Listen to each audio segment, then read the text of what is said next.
Saat aku sedang presentasi hasil kerjaku, tiba-tiba suamiku sendiri menggebrak meja dan berteriak, "Hentikan! Dasar bodoh! Kerjamu sampah!" Satu ruangan hening menatapku dengan kasihan. Pipi dan telingaku panas menahan malu. Tapi suamiku tidak tahu.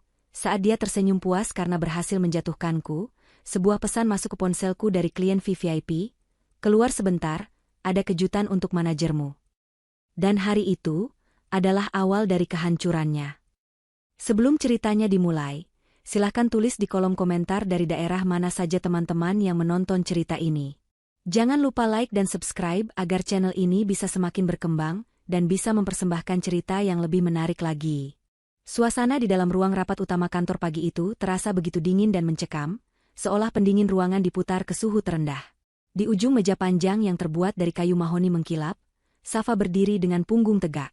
Ia mengenakan setelan kerja berwarna abu-abu muda yang dipadukan dengan hijab berwarna senada, membuatnya terlihat begitu anggun dan profesional.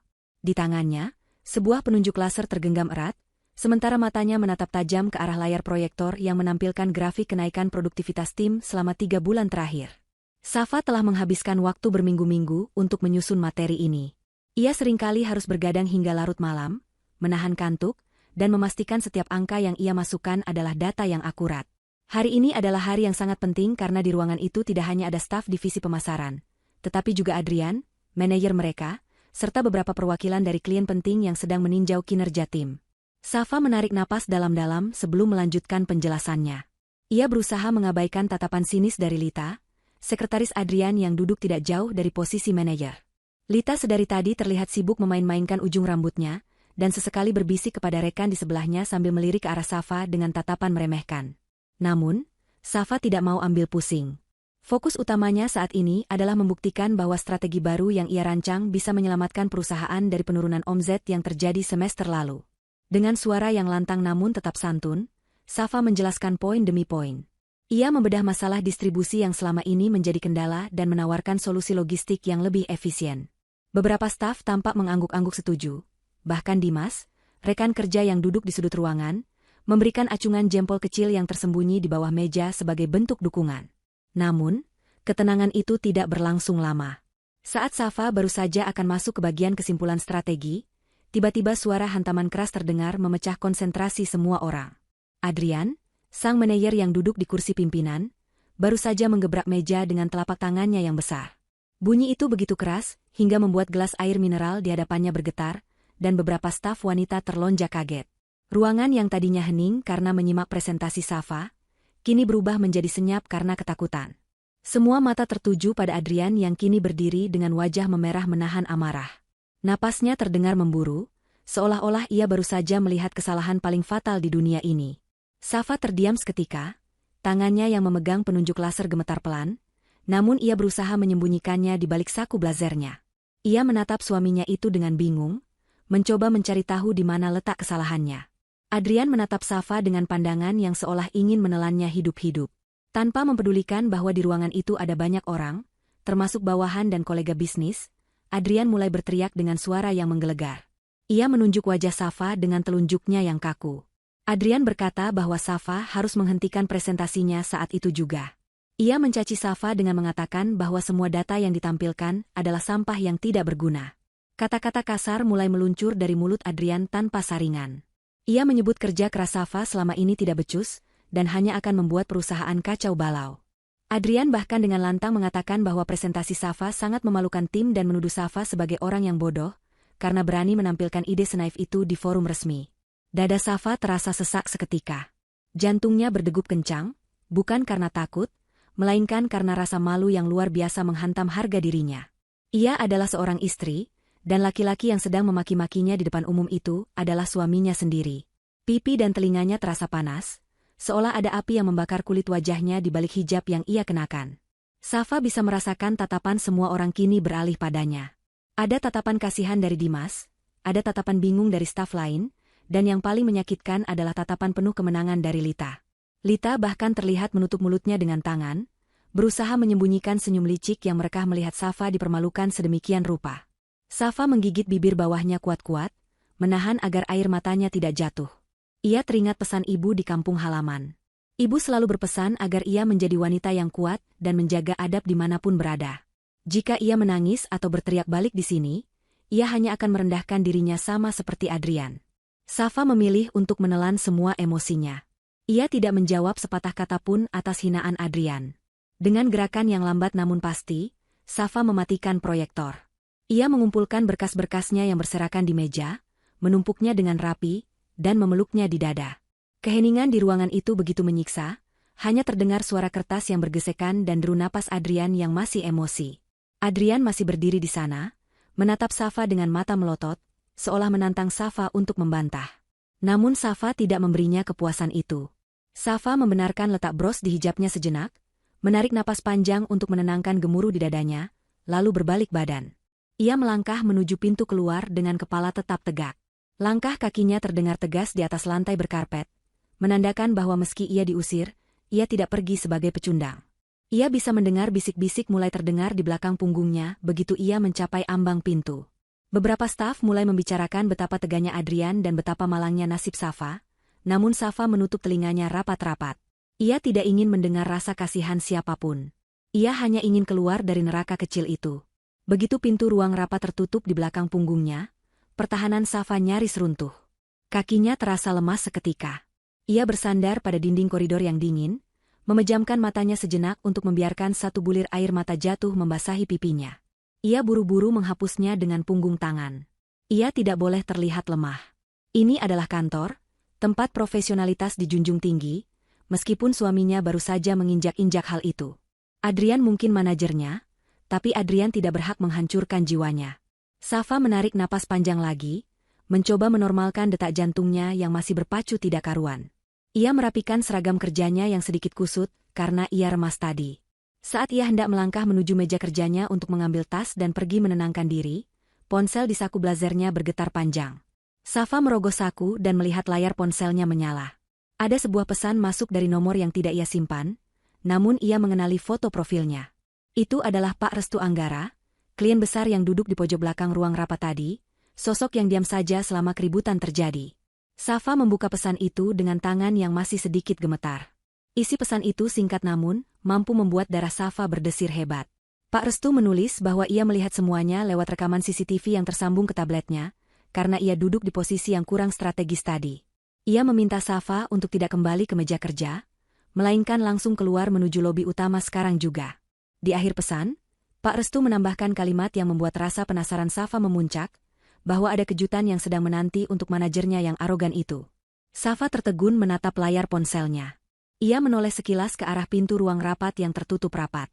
Di dalamnya, Adrian pasti sedang merasa menang, merasa telah berhasil menunjukkan dominasinya sebagai laki-laki dan sebagai atasan. Adrian pasti sedang tersenyum puas, mengira Safa akan pulang ke rumah dan menangis terseduh-seduh menanti kepulangannya. Namun, pesan dari Pak Restu memberikan secercah harapan lain. Ada sesuatu yang sedang terjadi di luar kendali Adrian. Dengan tekad yang baru terkumpul, Safa memasukkan ponselnya kembali ke saku. Ia tidak jadi menuju kubikelnya. Ia memutar langkah menuju lift, menekan tombol turun menuju lobi. Wajah sedihnya perlahan berubah menjadi ekspresi dingin dan penuh perhitungan. Jika Adrian ingin bermain api, maka Safa siap menghadapinya, kali ini dengan cara yang tidak pernah Adrian duga sebelumnya. Lift berdenting pelan saat tiba di lantai dasar. Pintu besi itu terbuka, memperlihatkan lobi kantor yang luas dengan lantai marmer yang memantulkan cahaya lampu kristal. Safa melangkah keluar dengan perasaan campur aduk. Antara rasa sakit hati yang masih membekas akibat teriakan Adrian, dan rasa penasaran yang besar terhadap pesan Pak Restu Anggara. Safa mengedarkan pandangannya ke seluruh penjuru lobi. Hiruk-pikuk resepsionis dan beberapa tamu yang lalu lalang tidak mengalihkan fokusnya. Pandangannya terhenti pada sosok pria parubaya yang berdiri di dekat pintu kaca otomatis, mengenakan setelan jas hitam yang sangat rapi dan berwibawa. Itu adalah Pak Restu. Di sampingnya berdiri seorang sopir pribadi yang sedang membukakan pintu mobil sedan mewah berwarna hitam mengkilap. Pak Restu melihat kedatangan Safa dan memberikan isyarat anggukan kecil, mempersilakan Safa untuk mendekat. Safa berjalan menghampiri dengan sopan, sedikit menundukkan kepalanya sebagai tanda hormat. Ia merasa sedikit canggung karena bagaimanapun juga, Pak Restu adalah klien VVIP. Orang yang memegang kunci investasi besar di perusahaan tempatnya bekerja. Namun, sorot mata Pak Restu tidak menunjukkan kemarahan seperti Adrian tadi. Sorot matanya justru teduh, namun tajam dan penuh wibawa. Pak Restu mempersilakan Safa masuk ke dalam mobilnya. Safa sempat ragu sejenak, takut menimbulkan fitnah. Namun Pak Restu meyakinkan bahwa pintu mobil akan tetap terbuka dan mereka hanya akan bicara sebentar di area drop-off yang ramai ini, agar lebih privat namun tetap terlihat oleh publik. Safa duduk di jok kulit yang empuk di dalam mobil mewah itu. Aroma pewangi mobil yang elegan dan menenangkan langsung menyapa indera penciumannya, sangat kontras dengan bau keringat dan ketegangan di ruang rapat tadi. Pak Restu duduk di kursi seberangnya, menatap Safa dengan lekat. Tanpa basa-basi yang bertele-tele, Pak Restu langsung menyatakan kekecewaannya. Bukan pada Safa, melainkan pada manajemen perusahaan, khususnya Adrian. Pak Restu berkata bahwa ia sudah lama mengamati kinerja tim ini. Ia tahu betul bahwa grafik dan data yang dipresentasikan Adrian bulan lalu adalah data mentah yang tidak diolah dengan baik.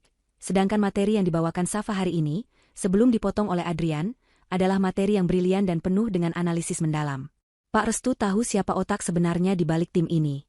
Pak Restu mengungkapkan bahwa ia sebenarnya adalah pemegang saham mayoritas yang baru di perusahaan ini, sebuah fakta yang belum diumumkan secara resmi kepada jajaran manajer level menengah seperti Adrian. Ia sengaja datang hari ini menyamar sebagai klien biasa untuk melihat langsung kualitas sumber daya manusia di perusahaannya. Dan apa yang ia lihat di ruang rapat tadi membuatnya murka. Ia melihat seorang pemimpin yang tidak kompeten berusaha mematikan potensi bawahannya, karena rasa iri dan takut tersaingi. Pak Restu berkata dengan tegas bahwa ia tidak bisa membiarkan aset berharga seperti Safa disia-siakan atau dihancurkan mentalnya oleh orang seperti Adrian. Safa terdiam mendengar penuturan Pak Restu. Ia tidak menyangka bahwa ada orang yang memperhatikan kerja kerasnya selama ini. Selama ini, Safa selalu bekerja dalam diam, membiarkan Adrian mengambil semua kredit dan pujian atas pekerjaannya demi menjaga keharmonisan rumah tangga dan menjaga wibawa suami di kantor. Namun hari ini, pengakuan dari Pak Restu terasa seperti air sejuk yang menyiram hatinya yang terbakar. Pak Restu kemudian memberikan sebuah tawaran yang mengejutkan. Ia tidak ingin Safa keluar atau mengundurkan diri. Sebaliknya, Pak Restu mengangkat Safa menjadi kepala strategi khusus, sebuah posisi rahasia yang berada langsung di bawah komando Pak Restu. Safa akan menjadi mata dan telinga Pak Restu, sekaligus konsultan yang akan membenahi kekacauan yang dibuat Adrian, tanpa sepengetahuan Adrian. Tugas Safa adalah menyusun rencana perbaikan perusahaan yang sebenarnya, sementara membiarkan Adrian dengan kesombongannya berjalan menuju kehancurannya sendiri. Pak Restu meminta Safa untuk merahasiakan hal ini selama 1 minggu. Dalam 1 minggu itu, akan ada audit besar dan presentasi final di hadapan Dewan Direksi. Itu akan menjadi panggung di mana topeng Adrian akan dibuka. Safa hanya perlu bersabar sedikit lagi, memainkan peran sebagai istri yang penurut di rumah, dan membiarkan Adrian merasa menang untuk sementara waktu. Safa menatap mata Pak Restu, mencari keraguan di sana, namun yang ia temukan hanyalah keyakinan. Dengan suara mantap, Safa menyanggupi tawaran tersebut. Ia merasa ini adalah jalan yang Tuhan berikan untuk menegakkan keadilan bagi dirinya sendiri. Setelah pembicaraan selesai, Safa pamit undur diri. Ia tidak kembali ke kantor, melainkan izin sakit setengah hari. Ia butuh waktu untuk menata hatinya sebelum bertemu Adrian di rumah nanti. Sepanjang perjalanan pulang menggunakan taksi, pikiran Safa melayang ke masa-masa awal pernikahannya. Dulu Adrian adalah sosok yang lembut dan mendukung. Namun seiring karir Safa yang menanjak dan kecerdasannya yang makin terlihat, Adrian berubah menjadi monster yang penuh rasa insekuritas. Adrian tidak sanggup melihat istrinya lebih pintar darinya, sehingga ia menggunakan kekerasan verbal untuk menekan Safa agar tetap berada di bawah kakinya. Sesampainya di rumah, Safa segera membersihkan diri. Ia mengambil air wudhu dan melaksanakan sholat sunnah untuk menenangkan jiwanya. Dalam sujudnya, ia menangis, mengadukan semua rasa sakit hatinya kepada Tuhan, memohon kekuatan untuk menjalani sandiwara ini selama 1 minggu ke depan. Selesai sholat, Safa melipat mukenanya dengan rapi. Ia melihat jam dinding, sebentar lagi Adrian akan pulang. Benar saja, tak lama kemudian terdengar suara mobil Adrian memasuki garasi. Jantung Safa kembali berdegup kencang, namun kali ini ia sudah menyiapkan mental bajanya. Ia memasang wajah tenang, menyembunyikan segala rencana besar yang kini ada di kepalanya. Pintu depan terbuka, Adrian masuk dengan wajah yang masih menyisakan kekesalan, namun bercampur dengan aura keangkuhan. Ia melempar tas kerjanya ke sofa, tanpa melihat ke arah Safa. Safa berjalan mendekat, meraih tangan suaminya untuk menciumnya sebagai tanda bakti istri, meskipun hatinya menolak. Adrian menarik tangannya dengan kasar setelah dicium, lalu menatap Safa dengan pandangan merendahkan.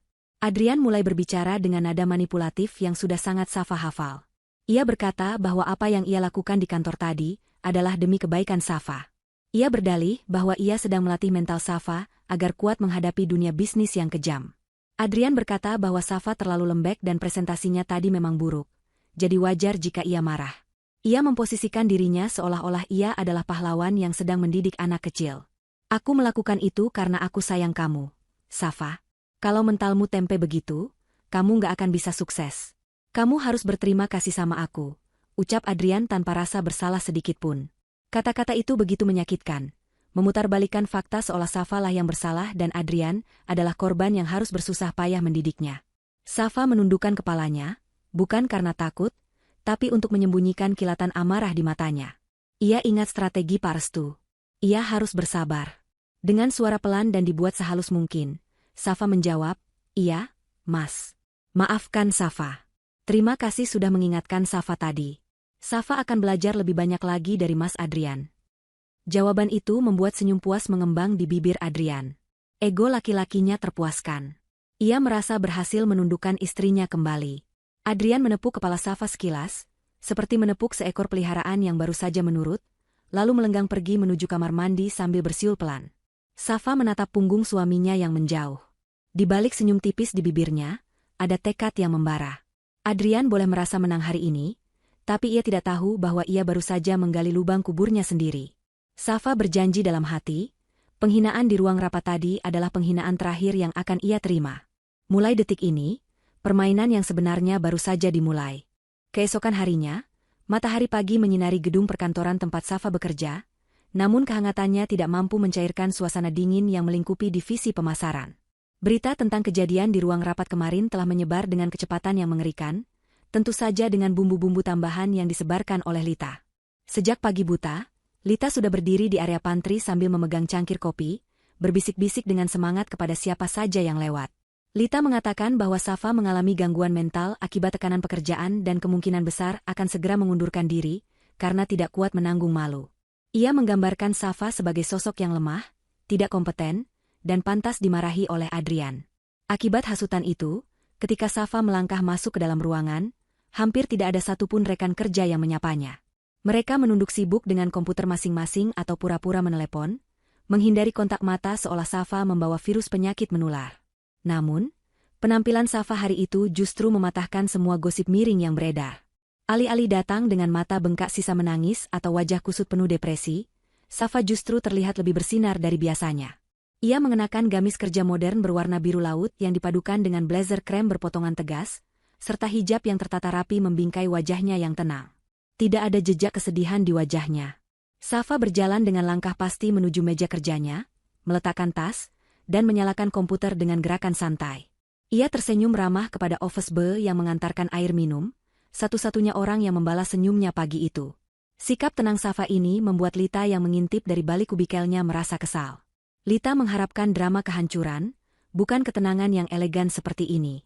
Safa, di sisi lain, sudah memantapkan hati. Ia tidak peduli dengan pengucilan ini, karena ia tahu statusnya sekarang bukan sekadar staf biasa, melainkan mata-mata langsung dari pemilik perusahaan. Di dalam ruangan kaca manajer, Adrian mengamati istrinya dengan perasaan campur aduk antara lega dan jengkel. Ia lega Safa tidak membuat drama mogok kerja, tapi ia jengkel melihat Safa tampak begitu baik-baik saja setelah ia hina habis-habisan kemarin. Ego Adrian terluka, karena ia merasa tidak memberikan dampak kerusakan yang cukup pada mental Safa. Namun, Adrian segera menepis perasaan itu karena ada masalah yang lebih mendesak. Ia duduk di kursi kebesarannya, menatap layar laptop dengan kening berkerut dalam.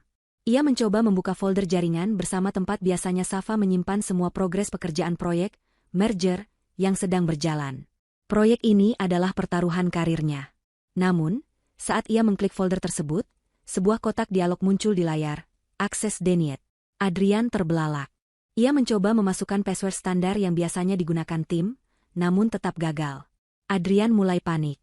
Selama ini ia tidak pernah peduli bagaimana cara Safa menyimpan data, karena Safa selalu menyiapkannya di atas meja kapanpun Adrian butuh. Adrian mencoba meretas masuk melalui akun administrator yang ia miliki sebagai manajer, tetapi ternyata sistem keamanan folder itu telah diperbarui dengan enkripsi tingkat tinggi yang tidak ia pahami. Keringat dingin mulai merembes di pelipisnya. Ia menyadari bahwa seluruh data teknis, analisis pasar, dan strategi negosiasi ada di dalam kepala dan laptop Safa. Tanpa data itu, Adrian hanyalah seorang manajer kosong yang tidak tahu arah. Rasa gengsinya yang setinggi langit mencegahnya untuk keluar ruangan dan bertanya langsung pada Safa di depan staf lain. Ia tidak mau terlihat butuh pada istrinya yang baru saja ia rendahkan. Dalam kepanikan itu, Adrian mengambil ponselnya dan menekan nomor satu-satunya orang yang selalu membenarkan tindakannya, yaitu ibunya. Begitu telepon tersambung, Adrian langsung menumpahkan kekesalannya. Ia mengadu bahwa Safa mulai bertingkah, menyembunyikan pekerjaan kantor, dan bersikap seolah-olah ia adalah bosnya. Di ujung telepon, suara ibu terdengar melengking, memanaskan suasana. Ibu berkata bahwa Safa adalah istri yang tidak tahu diuntung dan mulai berani membangkang suami. Ibu menyarankan Adrian untuk bertindak lebih tegas lagi agar Safa sadar akan posisinya. Dukungan dari ibu membuat Adrian merasa bahwa kemarahannya adalah hal yang wajar dan benar. Ia merasa Safa lah yang jahat karena mempersulit pekerjaannya. Adrian menutup telepon dengan perasaan sedikit lebih tenang, yakin bahwa ia punya hak penuh untuk menuntut kepatuhan Safa nanti di rumah. Namun, ketenangan semu itu hancur seketika saat sebuah notifikasi email masuk ke kotak masuknya dengan tanda merah berkedip, "Urgent". Adrian membukanya dan matanya nyaris keluar membaca isinya. Email itu berasal dari sekretaris pribadi Pak Restu Anggara. Isinya memberitahukan bahwa jadwal audit menyeluruh untuk proyek merger dimajukan menjadi 2 hari lagi, dan Pak Restu sendiri yang akan memimpin sesi tanya-jawab teknis. Jantung Adrian seakan berhenti berdetak. 2 hari lagi. Ia tidak punya apa-apa. Ia tidak mengerti detail operasional, ia tidak paham hitungan marin keuntungan yang rumit itu, dan ia bahkan tidak bisa mengakses datanya. Adrian memandang Safa dari balik kaca ruangannya. Safa sedang mengetik dengan cepat, terlihat sangat kompeten dan fokus. Untuk pertama kalinya, Adrian menyadari betapa ia sangat bergantung pada wanita yang ia sebut bodoh kemarin. Ia harus mendapatkan data itu malam ini juga, dengan cara apapun, bahkan jika harus menggunakan manipulasi licik sekalipun. Malam itu, suasana di rumah terasa lebih sunyi dari biasanya. Safa sedang duduk di ruang tengah sambil membaca buku, sengaja menunggu kepulangan Adrian. Ia sudah bisa menebak apa yang akan terjadi. Benar saja, pintu depan terbuka dan Adrian melangkah masuk. Namun, tidak seperti biasanya yang langsung melempar tas dan minta dilayani dengan nada ketus, kali ini Adrian membawa bungkusan plastik beraroma harum. Itu adalah martabak manis keju, makanan kesukaan Safa. Adrian meletakkan bungkusan itu di meja dengan senyum yang dipaksakan, sebuah senyum manis yang tidak mencapai matanya. Safa tahu persis arti senyum itu. Itu adalah senyum, ada maunya.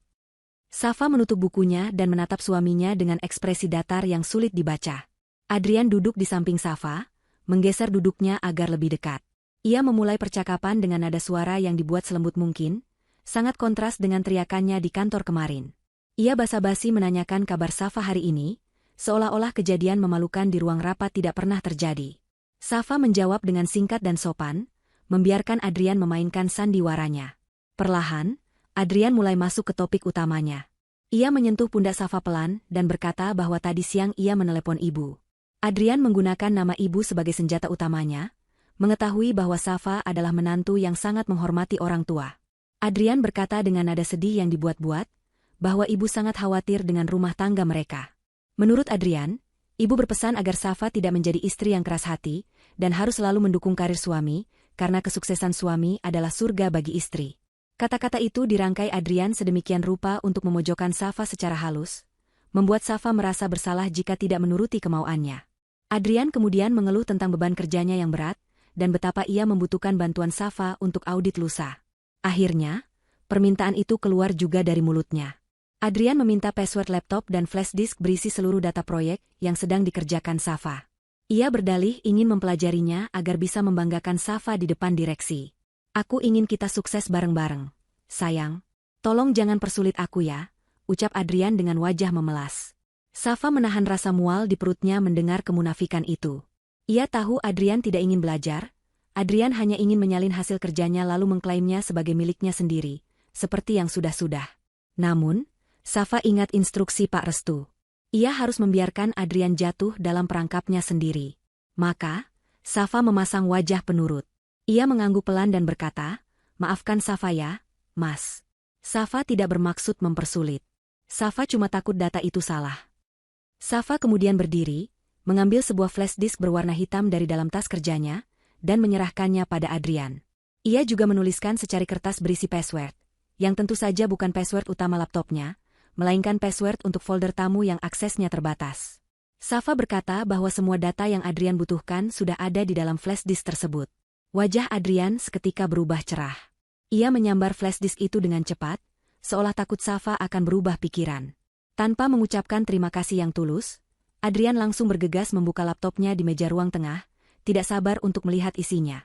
Safa kembali duduk, memperhatikan suaminya yang kini sibuk dengan layar laptop. Di dalam flash disk itu, Safa memang telah menyiapkan ratusan file. Namun, itu bukanlah data analisis yang benar. Itu adalah kumpulan data mentah yang belum diolah, grafik-grafik yang angkanya sudah diacak, dan laporan-laporan lama yang hanya diganti tanggalnya.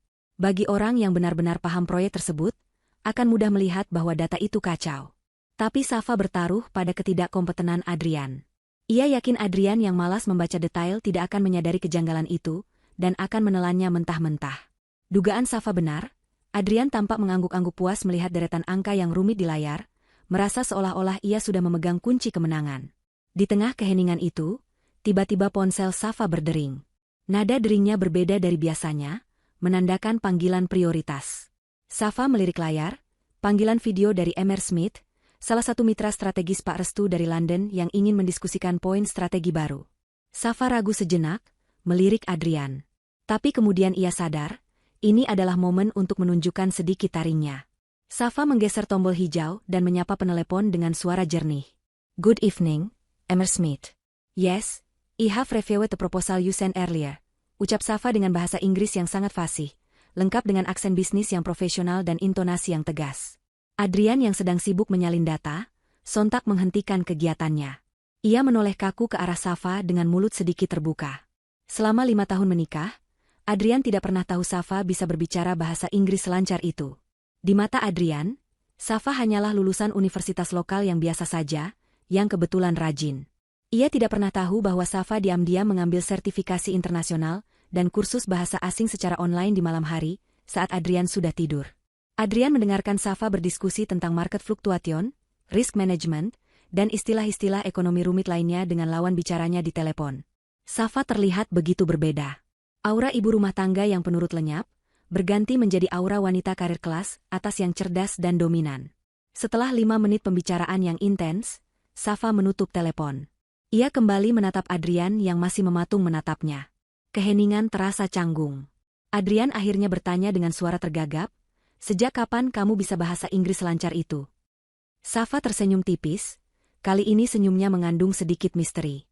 "Cuma belajar sedikit-sedikit dari YouTube kok, Mas."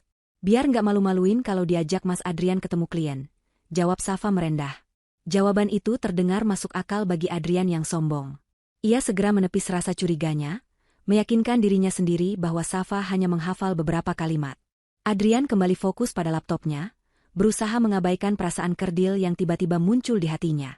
Ia tidak sadar bahwa wanita di hadapannya bukan lagi sekadar istri yang bisa ia setir, melainkan lawan seimbang yang siap menenggelamkannya. Safa kembali membuka bukunya, tapi matanya tidak membaca satu kata pun. Pikirannya sudah melayang ke hari esok, hari di mana jebakan yang ia pasang akan mulai bekerja. Undangan makan malam itu datang dalam sebuah amplop tebal berwarna emas yang diantar langsung oleh kurir khusus ke meja kerja Adrian. Di dalamnya tertulis bahwa Pak Restu Anggara mengundang jajaran manajemen inti, beserta pasangan mereka, untuk menghadiri jamuan makan malam eksklusif di Grand Ballroom Hotel Mulia. Acara ini bertajuk, Menyambut Era Baru. Sebuah judul yang bagi Adrian terdengar seperti perayaan atas kesuksesan yang akan segera ia raih. Adrian pulang ke rumah hari itu dengan semangat yang meluap-luap. Ia segera memerintahkan Safa untuk bersiap-siap. Namun, sifat pengendali Adrian kembali muncul. Ia membuka lemari pakaian Safa dan memilah-milah baju dengan kasar. Adrian melarang Safa mengenakan pakaian yang terlalu bagus atau mencolok.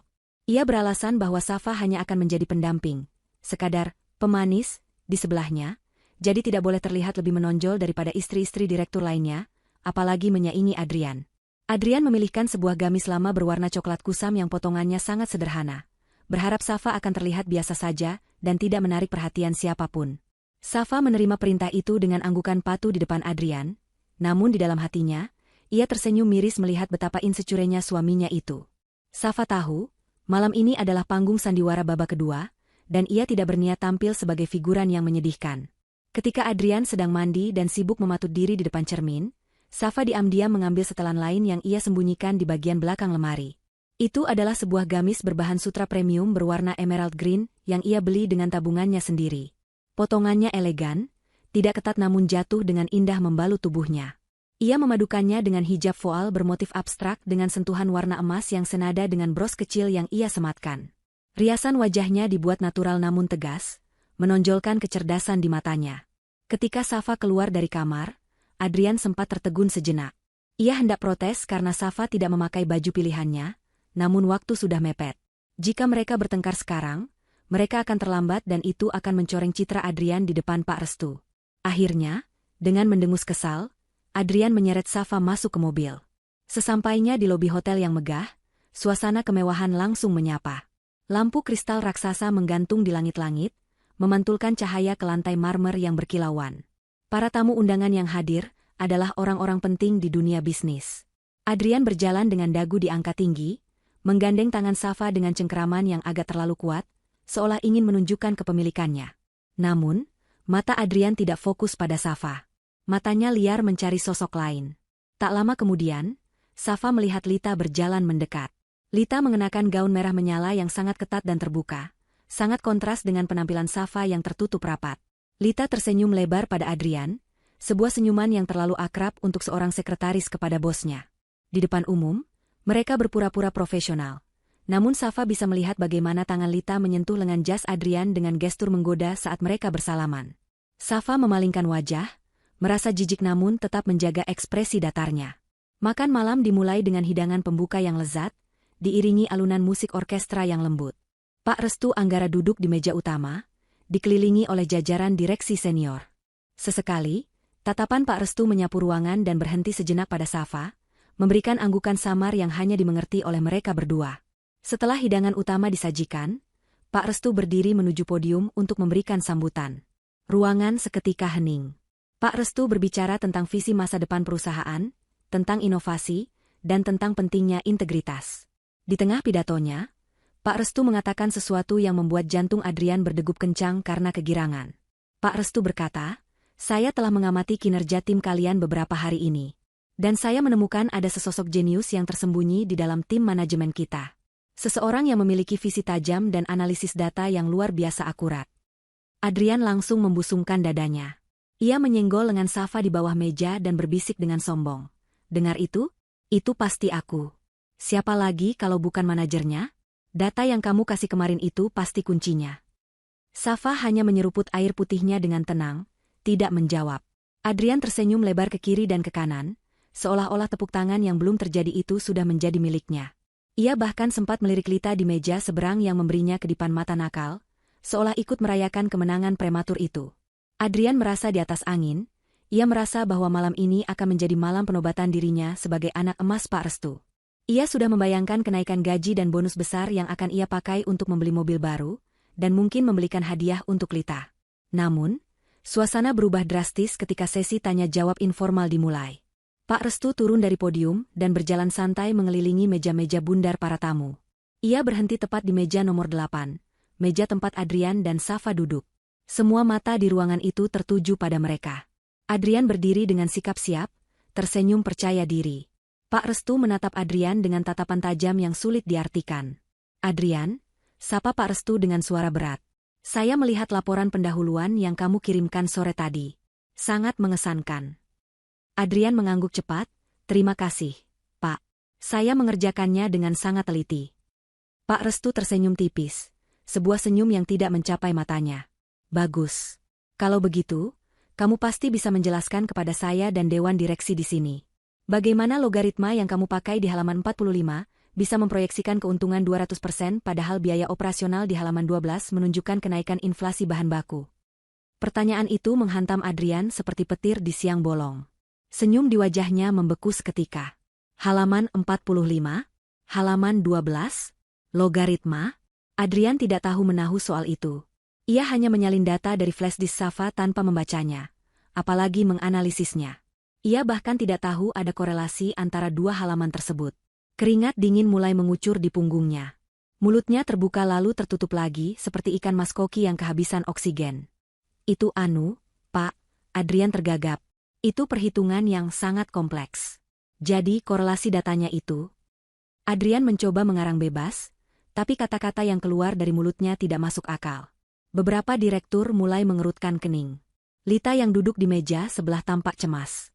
Keheningan di meja itu menjadi sangat menyiksa. Adrian merasa ditelanjangi di depan umum. Ia melirik Safa dengan tatapan memohon, berharap istrinya bisa membisikkan jawaban atau melakukan sesuatu. Safa meletakkan sendok dan garpunya dengan perlahan, menimbulkan bunyi denting halus yang terdengar jelas di tengah kesunyian itu. Dengan gerakan yang sangat anggun dan penuh wibawa, Safa menyeka bibirnya dengan serbet, lalu menatap Pak Restu dengan sopan. Tanpa menunggu izin Adrian, Safa angkat bicara.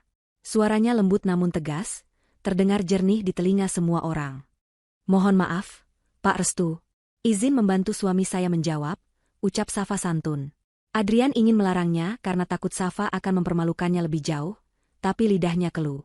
Safa melanjutkan, korelasi di halaman 45 itu sebenarnya menggunakan metode forecasting terbalik, Pak. Jika kita asumsikan inflasi bahan baku ditekan dengan kontrak jangka panjang vendor, maka margin keuntungan akan naik secara eksponensial. Namun, data itu memang baru simulasi kasar. Variabel utamanya ada di efisiensi logistik, bukan hanya di harga bahan baku. Penjelasan Safa mengalir dengan lancar, penuh dengan istilah teknis yang tepat dan logika bisnis yang brilian. Ia tidak hanya menjawab pertanyaan Pak Restu, tapi juga memberikan solusi alternatif yang bahkan belum terpikirkan oleh direktur lain. Pak Restu mendengarkan dengan saksama, mengangguk-angguk kagum. Sementara itu, wajah Adrian perlahan berubah dari pucat menjadi merah padam. Ia marah. Ia merasa Safa baru saja melangkahi wewenangnya sebagai suami dan sebagai manajer. Namun di sisi lain, ia melihat kekaguman di mata Pak Restu dan tamu-tamu lain yang tertuju pada Safa. "Luar biasa," puji Pak Restu tulus sambil menatap Safa. Jawaban yang sangat cerdas. "Siapa namamu?" tanya Pak Restu pura-pura tidak tahu. "Safa, Pak. Istri Adrian," jawab Safa merendah.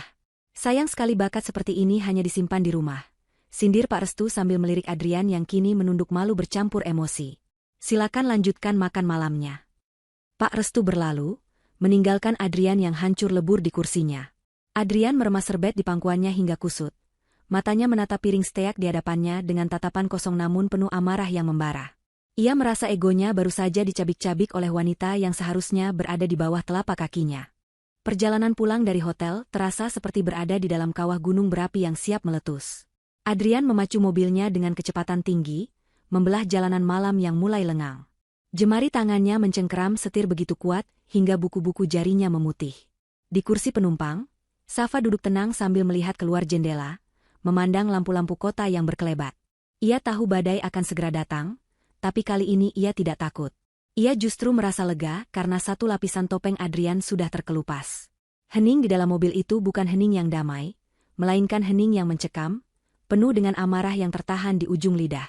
Adrian beberapa kali memukul setir dengan keras, melampiaskan kekesalannya, berharap Safa akan terkejut atau ketakutan. Namun Safa tetap diam, berzikir dalam hati memohon perlindungan Tuhan. Begitu mobil berhenti di garasi rumah, ledakan itu akhirnya terjadi. Adrian bahkan tidak mematikan mesin mobil dengan benar. Ia keluar, membanting pintu mobil dengan keras hingga berdentum, lalu bergegas memutar ke sisi penumpang. Ia membuka pintu sisi Safa dengan kasar. "Turun," bentaknya. Safa turun dengan gerakan pelan, menjaga agar gaun panjangnya tidak tersangkut. Belum sempat ia menapakkan kaki dengan sempurna, Adrian sudah mencengkeram lengan atasnya dan menariknya masuk ke dalam rumah. Adrian menyeret Safa ke ruang tengah, mendorongnya hingga Safa terhuyung mundur dan jatuh terduduk di sofa. "Puas kamu?" teriak Adrian. Suaranya menggema di seluruh penjuru rumah yang sepi. Wajah Adrian merah padam, urat-urat di lehernya menonjol keluar. "Kamu sengaja kan? Kamu sengaja mau mempermalukan aku di depan Pak Restu dan semua direktur," tuduh Adrian dengan napas memburu. Ia mondar-mandir di depan Safa seperti binatang buas yang terluka. "Kamu sok pintar. Siapa yang suruh kamu ngomong tadi? Siapa yang kasih izin kamu buka mulut? Tugasmu di sana cuma duduk diam, senyum, dan jadi pajangan. Bukan sok jadi pahlawan kesiangan yang bikin suaminya kelihatan bodoh." Adrian menendang meja kopi di hadapannya, hingga vas bunga di atasnya jatuh dan pecah berkeping-keping. Pecahan beling berserakan di lantai, sama seperti hancurnya rasa hormat Safa pada laki-laki di hadapannya itu. Safa menatap pecahan vas itu, lalu perlahan mengangkat wajahnya menatap Adrian. Tidak ada air mata kali ini. Yang ada hanya tatapan dingin yang menusuk. Aku tidak mempermalukan Mas Adrian, jawab Safa dengan suara datar namun tegas. Justru aku menyelamatkan mukamu. Kalau aku tidak jawab, Mas Adrian mau jawab apa? Mas Adrian bahkan tidak baca data yang aku kasih. Kan? Mas Adrian cuma mau hasilnya, tapi tidak mau usahanya. Jawaban Safa itu justru menyiram bensin ke dalam api amarah Adrian. Adrian tidak terima disalahkan. Baginya, ia adalah pemimpin keluarga, ia adalah raja, dan raja tidak pernah salah. Berani kamu membantah aku? Adrian mendekatkan wajahnya ke wajah Safa, telunjuknya menuding tepat di depan hidung Safa. Kamu itu istri durhaka. Ibu benar, kamu makin lama makin ngelunjak.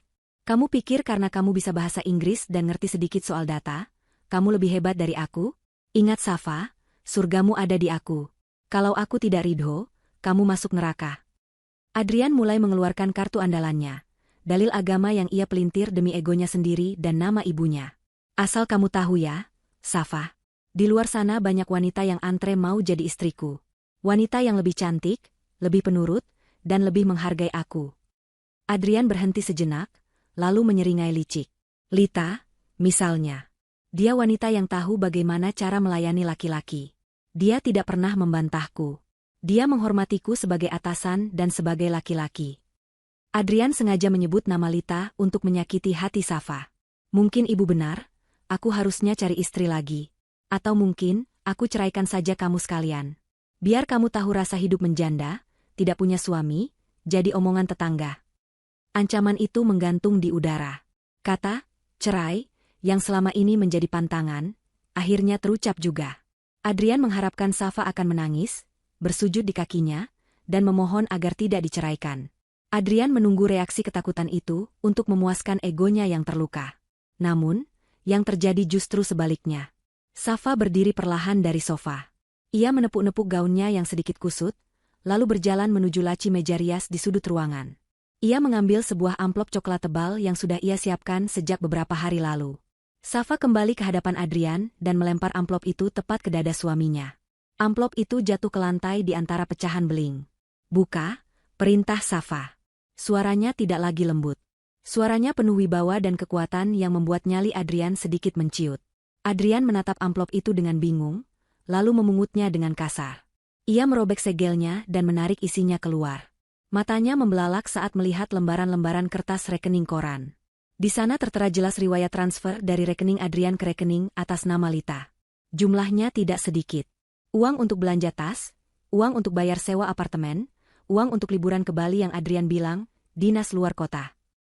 Selain itu, ada juga foto-foto Adrian dan Lita sedang makan berdua di restoran mahal, foto mereka masuk ke hotel, bukti-bukti perselingkuhan yang tak terbantahkan. Tangan Adrian gemetar memegang bukti-bukti itu. Wajahnya yang tadi merah karena marah, kini berubah pucat pasi. Kamu pikir aku bodoh, Mas? Tanya Safa, suaranya bergetar menahan jijik. Selama ini aku diam bukan karena aku tidak tahu. Aku diam karena aku menjaga perasaan ibu. Aku diam karena aku masih berharap kamu berubah. Tapi ternyata diamku kamu anggap kebodohan. Safa melangkah maju, memangkas jarak di antara mereka, membuat Adrian refleks mundur selangkah. Kamu mau ceraikan aku? Silakan. Simpan surat cerainya untuk nanti. Kamu akan sangat membutuhkannya saat kamu sudah tidak punya apa-apa lagi. Safa tersenyum sinis, senyuman yang belum pernah Adrian lihat sebelumnya. Dan satu lagi, lanjut Safa, tatapannya menyapu sekeliling ruangan rumah mewah itu. Rumah ini, mobil yang kamu pakai, bahkan tanah di kampung coba kamu cek lagi sertifikatnya. Semuanya atas nama siapa? Itu semua warisan almarhum ayahku yang dibeli pakai uang tabunganku sebelum kita menikah. Kamu cuma numpang, Mas. Jadi kalau kita cerai, yang keluar dari rumah ini angkat kaki cuma bawa baju di badan itu kamu, bukan aku. Adrian ternganga. Ia lupa bahwa selama ini Safalah yang mengatur keuangan dan administrasi aset. Ia terlalu sibuk dengan egonya hingga lupa detail-detail krusial itu. Adrian baru sadar bahwa posisinya sangat lemah. Ia tidak punya aset, ia ketahuan selingkuh, dan ia baru saja mengancam orang yang memegang lehernya secara finansial.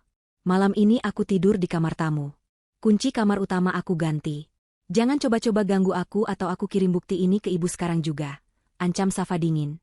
Tanpa menunggu jawaban Adrian yang masih syok, Safa berbalik badan dan melangkah pergi menaiki tangga. Langkah kakinya tegas dan pasti. Adrian berdiri mematung di tengah ruang tamu yang berantakan, dikelilingi pecahan vas bunga dan lembaran bukti perselingkuhannya yang berserakan di lantai. Kesunyian rumah itu kini terasa mencekam, seolah dinding-dindingnya ikut menertawakan kebodohan Adrian yang baru saja menggali kuburannya sendiri lebih dalam. Matahari pagi itu bersinar terik, seolah alam semesta sedang bersiap menyoroti panggung drama besar yang akan terjadi di kantor pusat. Bagi Adrian, pagi ini adalah pagi yang paling menentukan dalam hidupnya. Ia terbangun di kamar utama yang luas namun terasa kosong dan dingin. Semalam, setelah pertengkaran hebat yang menghancurkan harga dirinya, Safa benar-benar menepati perkataannya untuk tidur di kamar tamu dan mengunci pintunya rapat-rapat. Tidak ada sarapan yang terhidang di meja makan, tidak ada baju kerja yang sudah disetrika licin dan digantung rapi, dan tidak ada tangan istri yang menyalami untuk mendoakan keberangkatannya. Rumah itu terasa mati. Namun, Adrian dengan sisa-sisa egonya yang masih tinggi berusaha menepis rasa gentar itu. Ia meyakinkan dirinya sendiri bahwa ia tidak butuh Safa. Ia adalah seorang manajer, seorang laki-laki yang mandiri, dan hari ini ia akan membuktikan kepada Pak Restu Anggara serta seluruh jajaran direksi bahwa ia layak memimpin proyek besar ini tanpa bantuan istrinya. Adrian berangkat ke kantor dengan perasaan campur aduk. Di satu sisi, ia merasa cemas karena materi presentasi yang ia bawa di dalam laptopnya hanyalah salinan data dari flash disk Safa yang belum sempat ia pelajari secara mendalam. Di sisi lain, ia merasa percaya diri karena selama ini pekerjaan Safa tidak pernah salah. Ia yakin data itu adalah tiket emasnya menuju promosi. Sesampainya di kantor, suasana ketegangan sudah terasa di udara. Para staf berlalu lalang dengan wajah serius, menyiapkan ruang rapat utama yang kali ini ditata berbeda. Meja panjang disusun membentuk huruf U, proyektor beresolusi tinggi telah dinyalakan, dan camilan kelas atas telah disajikan. Lita, sekretarisnya, menyambut Adrian di depan pintu ruangannya dengan senyum yang dipaksakan. Wajah Lita terlihat sedikit bengkak dan matanya tidak berani menatap Adrian lama-lama. Mungkin karena ia juga merasa was-was setelah kejadian makan malam kemarin, atau mungkin ia takut hubungan gelapnya sudah tercium. Semua sudah siap, Pak Adrian. Para direksi dan Pak Restu sudah ada di dalam, bisik Lita dengan suara bergetar. Adrian mengangguk kaku. Ia membetulkan dasinya, menarik napas panjang, dan melangkah masuk ke dalam arena pertarungan. Di dalam ruangan, atmosfernya begitu berat hingga rasanya sulit bernapas. Pak Restu Anggara duduk di kursi tengah ujung meja, wajahnya datar tanpa ekspresi, didampingi oleh 5 orang direktur senior yang menatap Adrian dengan tatapan menyelidik. Adrian meletakkan laptopnya di podium, menyambungkan kabel ke proyektor, dan mencoba tersenyum percaya diri, meskipun tangannya sedikit berkeringat. Ia melihat ke sekeliling ruangan, mencari keberadaan Safa. Namun, kursi yang biasanya diduduki Safa kosong. Adrian merasa lega. Tanpa Safa, ia merasa bisa menjadi bintang tunggal tanpa ada yang membayangi atau mengoreksinya seperti malam itu. Silakan dimulai, Adrian. Waktu kami tidak banyak. Suara Pak Restu terdengar berat memecah keheningan. Adrian mengangguk cepat. Baik, Pak. Selamat pagi bapak-bapak sekalian. Hari ini saya akan mempresentasikan strategi final untuk proyek merger kita, yang saya jamin akan membawa keuntungan berlipat ganda bagi perusahaan. Buka Adrian dengan nada bombastis. Ia menekan tombol next pada penunjuk laser di tangannya. Slide pertama muncul. Judul besar terpampang, Strategi Percepatan Profit dan Efisiensi. Adrian mulai berbicara, mengulang kalimat-kalimat hafalan standar manajemen yang ia kuasai. Awalnya semua berjalan lancar karena slide pembuka hanya berisi visi misi umum. Adrian mulai merasa di atas angin. Ia melirik Lita yang duduk di pojok ruangan mencatat notulen. Lita memberinya kode jempol kecil sembunyi-sembunyi. Namun, bencana mulai terjadi saat Adrian masuk ke slide teknis. Ia menekan tombol next untuk menampilkan grafik proyeksi keuangan semester 1. Adrian dengan percaya diri menjelaskan, seperti yang Bapak lihat di layar, grafik batang yang berwarna hijau ini menunjukkan lonjakan pendapatan kita setelah menerapkan sistem baru. Adrian menunjuk ke layar dengan bangga. Namun, hening. Tidak ada anggukan setuju dari para direktur. Justru, kening mereka berkerut dalam. Salah satu direktur keuangan membetulkan letak kacamatanya dan menyipitkan mata. Adrian yang bingung menoleh ke arah layar di belakangnya. Jantungnya serasa copot. Grafik yang ditampilkan memang berwarna hijau, tapi arahnya bukan menanjak ke atas, melainkan menukik tajam ke bawah hingga menembus garis batas 0, yang artinya kerugian total. Judul grafik itu pun bukan pendapatan, melainkan estimasi kebocoran dana akibat salah urus. Adrian terbelalak. Ia panik dan buru-buru menekan tombol next lagi, berharap itu hanya kesalahan teknis atau slide yang salah tempat. Slide berikutnya muncul. Kali ini sebuah tabel besar berisi daftar nama vendor. Adrian berharap ini data aman. Ini adalah daftar mitra strategis kita, ucap Adrian tergagap. Tapi ketika ia membaca detailnya, keringat dingin sebesar biji jagung mulai mengalir di pelipisnya. Nama-nama vendor yang tertera di sana adalah nama-nama fiktif yang konyol, seperti PT Mencari Cinta Sejati, CV Bangkrut Jaya, dan Toko Kelontong Mas Adrian. Di kolom keterangan, tertulis komentar-komentar pedas seperti, vendor ini dipilih karena memberikan komisi ilegal kepada manajer, atau vendor ini fiktif untuk menutupi biaya hiburan malam. Suara bisik-bisik mulai terdengar riuh di ruangan itu. Para direktur saling pandang dengan wajah syok dan marah. Adrian gemetar hebat. Tangannya menekan tombol next berkali-kali dengan panik, berharap menemukan satu saja slide yang benar. Tapi semakin ia menekan, semakin hancur presentasinya. Slide demi slide menampilkan data sampah yang telah disiapkan Safa. Ada foto Adrian yang sedang tidur di jam kerja dengan mulut terbuka, ada scan struk pembayaran hotel mewah atas nama Adrian dan Lita yang dibebankan ke kartu kredit kantor, dan ada diagram lingkaran yang membagi waktu kerja Adrian. 10% bekerja, 40% marah-marah, 50% selingkuh. Lita yang duduk di pojok wajahnya pucat pasi, ia ingin lari keluar tapi kakinya lemas. Adrian merasa dunianya runtuh. Ia tidak bisa berkata-kata. Ia terjebak dalam mimpi buruk di siang bolong. Ia mencoba membela diri, ini ada kesalahan sistem. Pak, virus. Laptop saya kena virus. Ini bukan data saya, serunya histeris. Ia menatap Pak Restu dengan pandangan memohon, berharap ada sedikit belas kasihan. Namun, Pak Restu perlahan berdiri dari kursinya. Wajahnya yang tua namun berwibawa itu, kini memerah menahan amarah yang sudah sampai di ubun-ubun. Pak Restu mengangkat tangannya tinggi-tinggi, lalu dengan sekuat tenaga menggebrak meja kayu di hadapannya. Brak! Suara gebrakan itu jauh lebih keras dan menakutkan daripada gebrakan Adrian di bab 1. Gema suaranya memantul di dinding ruangan, membungkam segala bisik-bisik. Adrian terlonjak kaget hingga nyaris menjatuhkan penunjuk lasernya. Hentikan semuanya! Teriak Pak Restu dengan suara menggelegar yang membuat nyali siapapun ciut. Presentasi macam apa ini? Kamu pikir ruang rapat ini panggung sirkus? Kamu pikir kami ini badut yang bisa kamu tipu dengan data sampah dan perilaku menjijikan seperti ini? Pak Restu menunjuk wajah Adrian dengan telunjuk yang gemetar karena murka. Kamu bilang ini akan membuat perusahaan untung? Ini bukti nyata bahwa kamu mau menghancurkan perusahaan saya. Kamu tidak becus. Kamu penipu. Dan yang paling parah, kamu bodoh karena memamerkan aibmu sendiri di layar proyektor. Kata-kata, dasar bodoh, yang dulu diteriakan Adrian kepada Safa, kini kembali padanya dengan kekuatan 10 kali lipat, diucapkan oleh orang paling berkuasa di perusahaan. Adrian berdiri mematung di podium, kakinya lemas seperti jeli. Ia merasa telanjang, dipermalukan, dan dihakimi oleh tatapan jijik dari semua orang di ruangan itu. Tidak ada lagi Adrian sang manajer arogan. Yang ada hanya seorang pria menyedihkan yang terperangkap dalam jaring kebohongannya sendiri. Keheningan yang mencekam menyelimuti ruang rapat pasca teriakan Pak Restu. Hanya terdengar dengung halus dari mesin proyektor yang masih menyala, menampilkan slide memalukan tentang perilaku Adrian. Adrian berusaha mengatur napasnya yang tersengal-sengal. Otaknya berputar cepat mencari kambing hitam, satu-satunya cara yang ia tahu untuk menyelamatkan diri.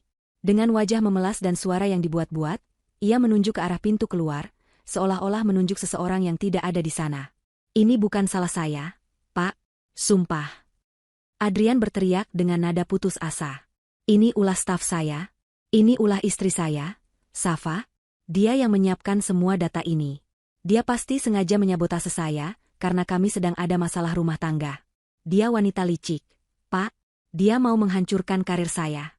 Bapak tidak bisa menyalahkan saya hanya korban.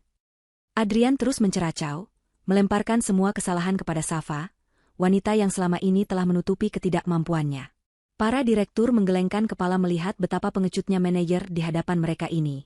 Pak Restu menatap Adrian dengan tatapan yang semakin dingin, seolah sedang melihat kotoran yang menempel di sepatunya. Cukup, potong Pak Restu tajam. Berhenti menyalahkan orang lain. Sekalipun benar itu data dari istrimu, bukankah kamu manajernya? Bukankah kamu yang seharusnya memverifikasi? Pemimpin yang melempar kesalahan pada bawahan adalah pemimpin yang paling hina. Pak Restu kemudian mengambil sebuah remote control lain dari saku jasnya. Ia menekan sebuah tombol. Layar proyektor berkedip, mengganti tampilan slide aib Adrian menjadi sebuah layar hitam kosong. Karena kamu terbukti tidak kompeten dan tidak memiliki integritas. Suara Pak Restu kembali tenang namun mematikan. Saya sudah mengambil keputusan. Mulai detik ini, posisi manajer proyek dan seluruh wewenang operasional ditarik dari tanganmu. Saya telah menunjuk seseorang yang jauh lebih layak. Seseorang yang sebenarnya telah bekerja keras di balik bayang-bayangmu selama ini. Seseorang yang memiliki kecerdasan, etika, dan visi yang kamu tidak miliki. Pak Restu menoleh ke arah pintu masuk ruang rapat yang tertutup rapat. Silakan masuk, Ibu Direktur Operasional yang baru. Semua mata tertuju ke pintu ganda yang terbuat dari kayu jati itu. Perlahan, pintu terbuka. Suara ketukan sepatu hak tinggi terdengar berirama, tegas dan penuh percaya diri. Masuklah sosok yang membuat mata Adrian nyaris keluar dari kelopaknya. Itu adalah Safa. Namun, bukan Safa yang biasa ia lihat di rumah dengan daster, atau Safa yang ia bentak di kantor. Safa kali ini tampil dengan aura yang sama sekali berbeda. Ia mengenakan setelan blazer panjang berwarna marun gelap yang sangat elegan, dipadukan dengan celana bahan berpotongan lurus yang sopan. Hijabnya berwarna krim lembut, dililit dengan gaya modern yang menonjolkan fitur wajahnya yang cerdas. Di dadanya, tergantung ID card baru dengan tali berwarna emas, tanda jabatan level direksi.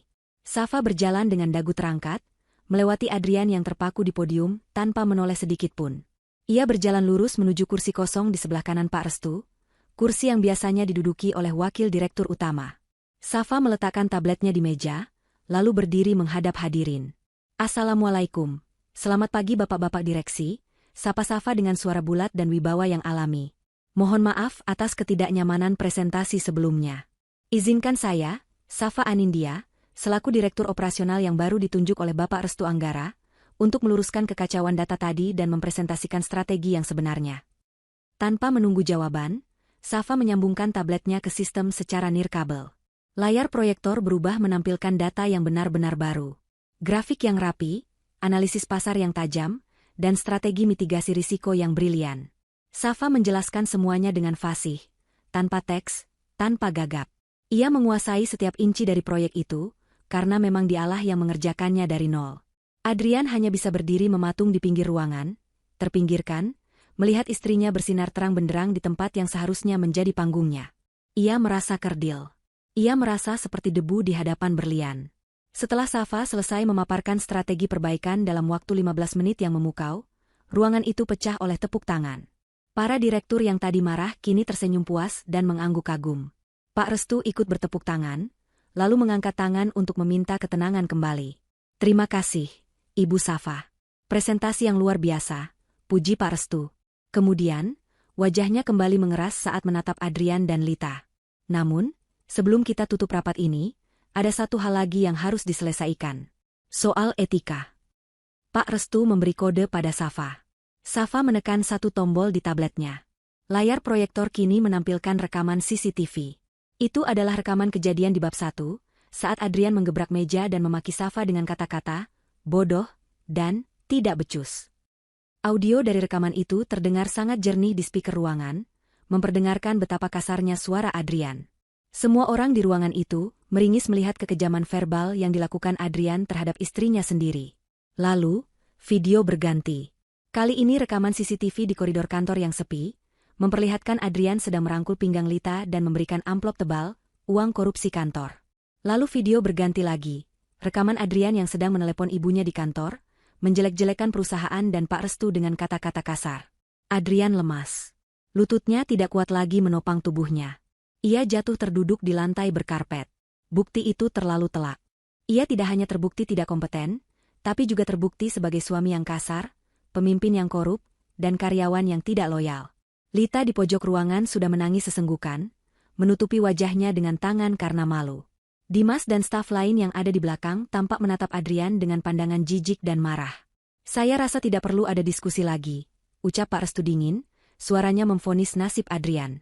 Adrian, kamu dipecat tidak hormat mulai detik ini. Kamu wajib mengembalikan semua dana yang kamu selewengkan dalam waktu 2x24 jam, atau tim hukum saya akan memprosesmu ke penjara. Dan untuk kamu, Lita, silakan kemasi barang-barangmu, surat pemecatanmu akan keluar siang ini. Ruangan itu hening. Tapi kali ini bukan hening karena takut, melainkan hening karena rasa hormat pada keadilan yang baru saja ditegakkan. Safa berdiri di sana, menatap suaminya yang bersimpuh di lantai. Tidak ada senyum kemenangan yang jahat di bibir Safa. Wajahnya tetap datar, tenang, namun di matanya tersirat rasa lega yang luar biasa. Beban penghinaan yang ia pikul selama ini akhirnya terangkat. Ia melihat Adrian yang hancur, namun hatinya sudah membeku. Ia tahu, ini bukan akhir dari penderitaan Adrian, ini baru permulaan dari karma yang harus ia bayar.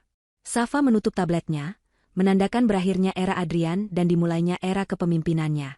Suasana di dalam ruang rapat itu berubah menjadi penghakiman massal yang menyesakkan dada bagi Adrian. Setelah palu keputusan seolah diketuk oleh Pak Restu Anggara, 2 orang petugas keamanan berseragam safari hitam berbadan tegap masuk ke dalam ruangan. Mereka tidak perlu menunggu perintah 2 kali. Dengan sigap, mereka mendekati Adrian yang masih terduduk lemas di lantai karpet, mencengkeram lengan kiri dan kanannya, lalu memaksanya berdiri. Adrian mencoba memberontak, namun tenaganya hilang entah kemana, tersedot habis oleh rasa malu yang begitu besar. Ia diseret keluar dari ruang rapat layaknya seorang kriminal yang tertangkap basah, bukan sebagai manajer yang dulu berjalan membusungkan dada di koridor ini.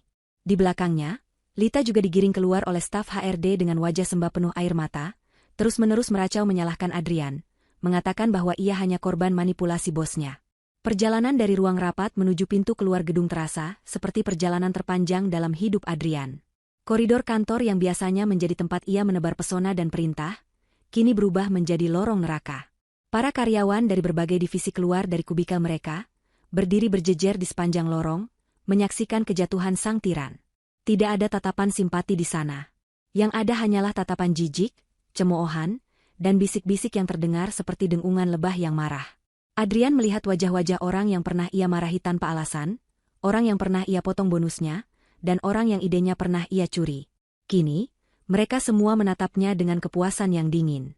Adrian menundukkan kepalanya dalam-dalam, berharap lantai marmer di bawah kakinya membelah dan menelannya bulat-bulat. Ia bahkan tidak berani menatap mata Dimas yang berdiri bersedekap di dekat pintu lift, menggelengkan kepala melihat betapa menyedihkannya akhir karir Adrian. Sesampainya di lobi, petugas keamanan melepaskan cengkeraman mereka. Salah satu petugas menyerahkan sebuah kardus bekas mie instan yang berisi barang-barang pribadi Adrian yang sudah dikemasi secara paksa dari meja kerjanya. Petugas itu berkata dengan tegas agar Adrian tidak pernah menginjakan kaki lagi di area perusahaan, atau mereka akan memanggil polisi atas tuduhan penggelapan dana yang belum lunas. Adrian memeluk kardus itu dengan tangan gemetar. Di sampingnya, Lita juga diusir dengan kasar. Lita menatap Adrian dengan nyalang, lalu meludah ke arah sepatu Adrian. Ini semua gara-gara Bapak. Bapak janji mau nikahin saya, mau kasih hidup enak, tapi sekarang saya malah jadi pengangguran dan punya catatan buruk. Dasar laki-laki tidak berguna. Teriak Lita histeris sebelum berlari pergi meninggalkan lobi sambil menangis, meninggalkan Adrian sendirian dalam kehancuran total. Adrian berjalan gontai menuju area parkir basement yang remang-remang. Pikirannya kalut. Ia tidak tahu harus kemana. Pulang ke rumah? Tapi rumah itu kini terasa menakutkan karena ada Safa di sana. Namun, Adrian tidak punya pilihan lain. Ia butuh tempat berteduh dan ia butuh bicara dengan Safa. Secercah harapan konyol muncul di benaknya. Ia berpikir, mungkin Safa masih punya hati. Safa adalah wanita yang lembut, wanita yang patuh pada agama dan orang tua. Mungkin jika ia memohon, bersujud, dan membawa nama ibu, Safa akan luluh dan memaafkannya. Adrian meyakinkan dirinya sendiri bahwa ini hanya badai sementara. Ia akan membujuk Safa untuk membatalkan niatnya melapor ke polisi soal penggelapan dana itu. Mungkin Safa bisa bicara pada Pak Restu. Sesampainya di dekat mobilnya, Adrian melihat pemandangan yang membuat jantungnya berdesir. Safa sudah ada di sana. Safa berdiri bersandar di pintu mobil dinas barunya, sebuah sedan Eropa hitam mengkilap yang jauh lebih mewah dari mobil cicilan Adrian. Safa didampingi oleh sopir pribadi yang berdiri tegap menjaga jarak. Adrian mempercepat langkahnya, setengah berlari mendekati Safa. Wajahnya dipasang semelas mungkin, air mata buaya mulai ia produksi di pelupuk matanya. Ia meletakkan kardus barangnya di aspal, lalu mencoba meraih tangan Safa. Namun, sopir pribadi Safa dengan sigap melangkah maju, menghalangi Adrian dengan badan tegapnya. Safa mengangkat tangan, memberi isyarat pada sopirnya untuk mundur sedikit, membiarkan Adrian bicara tapi tetap dalam jarak aman. Safa, sayang. Suara Adrian terdengar parau dan menyedihkan. Kamu lihat apa yang mereka lakukan ke aku? Aku dipecat, Safa. Aku dipermalukan di depan semua orang. Karirku hancur. Adrian mencoba menatap mata Safa, mencari belas kasih di sana. Tolong aku, Dek. Cuma kamu yang bisa tolong aku. Tolong bicara sama Pak Restu, minta dia cabut laporannya. Bilang kalau itu cuma salah paham. Dan tolong jangan ceraikan aku. Pikirkan Ibu, Safa. Ibu pasti syok berat kalau tahu kita pisah. Ibu bisa sakit jantung. Kamu nggak mau kan jadi penyebab ibu sakit? Adrian kembali menggunakan senjata lamanya, menjadikan kesehatan ibunya sebagai tameng untuk menekan rasa bersalah Safa. Safa menatap Adrian dengan pandangan yang sulit diartikan. Bukan marah, bukan benci, tapi tatapan kosong seolah ia sedang melihat orang asing yang tidak ia kenal. Angin di basement berhembus pelan, mengibarkan ujung hijab Safa. Dengan tenang, Safa membuka tas kerjanya. Ia tidak mengeluarkan tisu untuk menghapus air mata Adrian, melainkan mengeluarkan sebuah amplop coklat tebal berlogo kantor pengacara ternama. Safa mengulurkan amplop itu kepada Adrian. Mas, atau harus kupanggil Pak Adrian? Ucap Safa datar. Berhenti membawa nama ibu. Aku sudah menelepon ibu tadi pagi, sebelum rapat dimulai.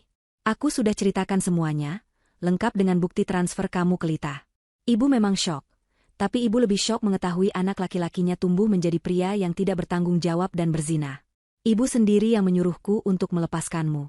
Ibu bilang, dia malu punya anak seperti kamu. Kata-kata Safa menghantam Adrian lebih keras daripada pukulan fisik. Lutut Adrian benar-benar lemas sekarang. Benteng terakhirnya, yaitu dukungan ibunya, telah runtuh. Safa melanjutkan ucapannya tanpa memberi jeda bagi Adrian untuk membela diri. Di dalam amplop ini ada surat gugatan cerai yang sudah kidaftarkan. Pengacaraku akan mengurus semuanya. Kamu tidak perlu repot-repot datang ke sidang kalau malu, biar putusan first take saja. Adrian menggeleng-gelengkan kepalanya, air matanya kini mengalir deras, bukan lagi air mata buaya tapi air mata ketakutan akan masa depan yang suram. Tapi rumah, aku mau tinggal di mana? Safa? Aku nggak punya uang. Rekeningku dibekukan kantor untuk audit. Biarkan aku tinggal di rumah kita dulu ya, sampai aku dapat kerja lagi. Tolong, Safa, aku suamimu. Safa tersenyum miris. Rumah kita? Sejak kapan itu jadi rumah kita? Itu rumahku. Sertifikatnya atas namaku, dibeli dengan uang warisan ayahku. Kamu lupa? Kamu tidak pernah keluar uang sepeser pun untuk rumah itu. Uang gajimu habis untuk gaya hidupmu dan selingkuhanmu. Safa menengadahkan tangannya. Mana kunci rumah dan kunci mobil? Mobil itu juga atas namaku, kan?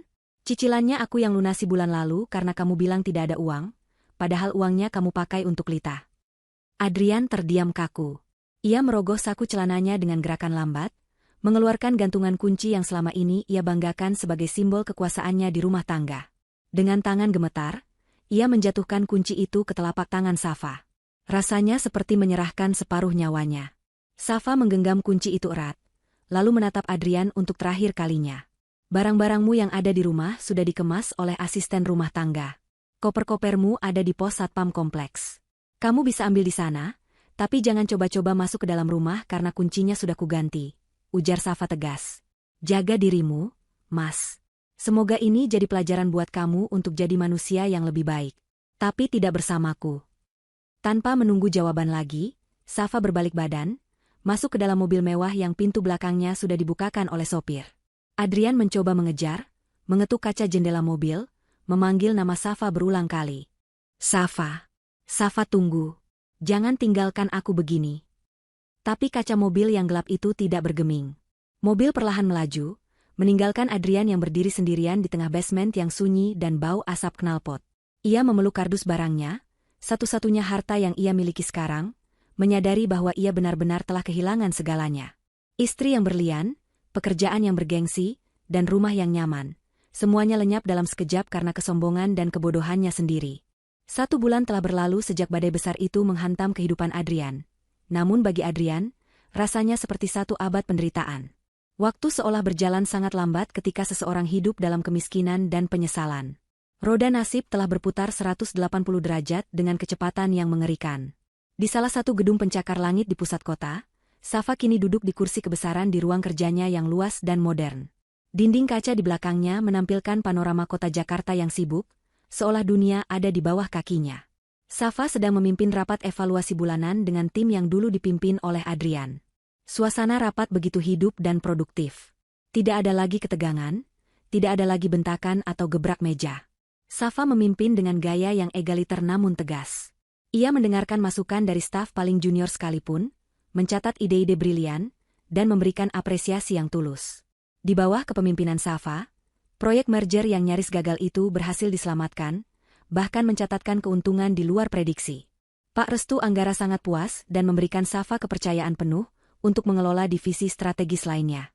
Nama Safa mulai dikenal di kalangan pebisnis sebagai wanita bertangan dingin yang mampu mengubah krisis menjadi peluang. Majalah bisnis ternama memajang wajahnya di sampul depan dengan tajuk utama, Safa Anindya, simbol kebangkitan kepemimpinan wanita yang beretika. Safa, dengan hijabnya yang anggun dan senyumnya yang tulus, menjadi inspirasi baru. Ia membuktikan bahwa kelembutan bukanlah kelemahan, dan integritas adalah mata uang yang paling berharga. Setiap hari, jadwalnya penuh dengan pertemuan penting, wawancara, dan undangan seminar. Ponselnya tidak pernah berhenti berdering. Kali ini berisi tawaran kerjasama, bukan teror dari suami yang insecure. Sebaliknya, nasib Adrian benar-benar berada di titik nadir. Pagi itu, langit Jakarta mendung gelap, seolah turut berduka atas nasib malangnya. Adrian duduk di sebuah kamar kos sempit berukuran 3x3 meter di pinggiran kota. Ket temboknya mengelupas, kasurnya tipis dan apek, serta kipas angin kecil di sudut ruangan berbunyi kletek-kletek menyedihkan. Inilah tempat tinggal barunya setelah ia diusir dari rumah mewah Safa dan mobilnya ditarik leasing, karena ia tidak sanggup membayar cicilan barunya. Tabungannya habis untuk membayar ganti rugi ke perusahaan agar ia tidak dipenjara, meskipun itu membuatnya jatuh miskin. Adrian mengenakan kemeja putih yang kerahnya sudah mulai menguning dan celana bahan yang kusut. Ia baru saja pulang dari sesi wawancara kerja yang ke-10 bulan ini. Hasilnya? Nihil. Setiap kali ia melamar kerja, prosesnya selalu berhenti di tahap pengecekan latar belakang. Jaringan bisnis Pak Restu Anggara begitu luas dan kuat. Nama Adrian Pratama sudah masuk dalam daftar hitam, blacklist, industri. Tidak ada perusahaan waras yang mau mempekerjakan manajer yang terbukti melakukan fraud dan memiliki etika buruk. Tadi pagi, HRD sebuah perusahaan kecil bahkan terang-terangan menolak dan mengusirnya begitu melihat namanya. Oh, Anda Adrian yang viral karena kasus di perusahaan Pak Restu itu ya? Maaf. Kami tidak menerima penipu di sini, ucap HRD itu dengan sinis. Kata-kata itu masih terngiang di telinga Adrian, menusuk harga dirinya yang sudah hancur lebur. Adrian menatap layar ponselnya yang retak. Ia mencoba menghubungi Lita, berharap wanita itu mau menemaninya di masa sulit ini. Namun, nomor Lita sudah tidak aktif. Beberapa hari yang lalu, Lita datang ke kosan Adrian, bukan untuk memberi semangat, tapi untuk memaki. Lita marah karena Adrian tidak bisa memberinya uang lagi. Kalau kamu miskin begini, buat apa aku sama kamu? Mending aku cari sugar daddy lain. Teriak Lita sebelum membanting pintu dan pergi selamanya. Adrian tertawa miris mengingatnya. Ternyata benar kata Safa dulu, Lita hanya mencintai uangnya, bukan dirinya. Kini, saat uang itu hilang, cinta palsu itu pun menguap. Adrian sendirian, lapar, dan putus asa. Ia membuka dompetnya. Hanya tersisa 1 lembar uang Rp2.000. Cukup untuk beli air mineral gelas, tapi tidak cukup untuk membeli harga dirinya kembali. Sore harinya, hujan turun dengan deras mengguyur kota. Adrian berjalan kaki menyusuri trotoar basah tanpa payung. Bajunya basah kuyup, rambutnya lepek, dan sepatunya yang dulu mahal kini kotor terciprat lumpur. Ia berteduh di sebuah halte bus yang sepi, menggigil kedinginan. Perutnya perih melilit karena belum makan seharian. Di seberang jalan, sebuah videotron raksasa menyala terang, menampilkan iklan penghargaan Businesswoman of the Year. Adrian mendongak, dan napasnya tercekat. Di layar raksasa itu, wajah Safa terpampang jelas. Safa terlihat begitu cantik, berwibawa, dan bahagia saat menerima piala emas di atas panggung megah. Kilatan lampu kamera menyorotinya, dan senyum Safa begitu lepas. Senyum yang sudah lama tidak Adrian lihat saat mereka masih menikah. Air mata Adrian menetes, menyatu dengan air hujan di pipinya. Rasa penyesalan yang teramat dalam menghantam dadanya. Ia menyadari betapa bodohnya ia telah menyia-nyiakan berlian demi memungut kerikil. Ia memiliki istri yang sempurna, yang pintar, setia, dan tulus. Tapi ia justru menghinanya, mengkhianatinya, dan membuangnya demi egonya yang rapuh. Maafkan aku, Safa, maafkan aku. Bisik Adrian lirih, suaranya hilang ditelan suara deru hujan dan klakson kendaraan. Ia ingin berteriak, ingin memutar waktu, tapi semuanya sudah terlambat. Nasi sudah menjadi bubur, dan bubur itu pun kini ia tidak punya. Tiba-tiba, sebuah mobil sedan mewah berwarna hitam berhenti di lampu merah tepat di depan halte bus tempat Adrian berdiri. Kaca jendela belakang mobil itu perlahan turun sedikit. Di dalamnya, Safa sedang duduk nyaman sambil membaca dokumen. Safa menoleh ke arah halte secara tidak sengaja. Mata mereka bertemu sejenak. Adrian terperanjat, ia ingin melangkah maju, ingin memanggil Safa. Namun, langkahnya terhenti saat melihat tatapan Safa. Tidak ada lagi kemarahan di mata itu, yang ada hanya rasa kasihan yang berjarak, seperti melihat pengemis asing di pinggir jalan. Safa tidak membuka kaca lebih lebar, tidak juga menyuruh sopirnya berhenti. Safa hanya menghela napas pelan, menutup dokumennya, lalu menekan tombol untuk menaikkan kaca jendela kembali. Tirai penutup jendela mobil pun ia tarik, memutus pandangan ke arah masa lalu yang kelam itu. Lampu lalu lintas berubah hijau. Mobil mewah itu melaju perlahan, membelah genangan air, meninggalkan Adrian yang terpaku kaku. Safa memerintahkan sopirnya untuk jalan terus menuju rumah ibunya. Ia ingin makan malam bersama wanita yang paling ia hormati. Safa tahu Adrian ada di sana, kehujanan dan menderita, tapi ia juga tahu bahwa setiap orang harus memikul salib akibat perbuatannya sendiri. Karma telah bekerja dengan caranya yang adil. Safa tersenyum tipis, merasa benar-benar merdeka. Di halte bus yang dingin, Adrian merosot duduk di bangku besi, menelangkupkan wajahnya ke telapak tangan, menangis sendirian di bawah guyuran hujan yang seolah tidak akan pernah berhenti, meratapi nasibnya yang hancur karena ulah tangannya sendiri. Cerita mereka telah usai, dengan Safa yang terbang tinggi menyentuh langit, dan Adrian yang terkubur dalam lumpur penyesalan.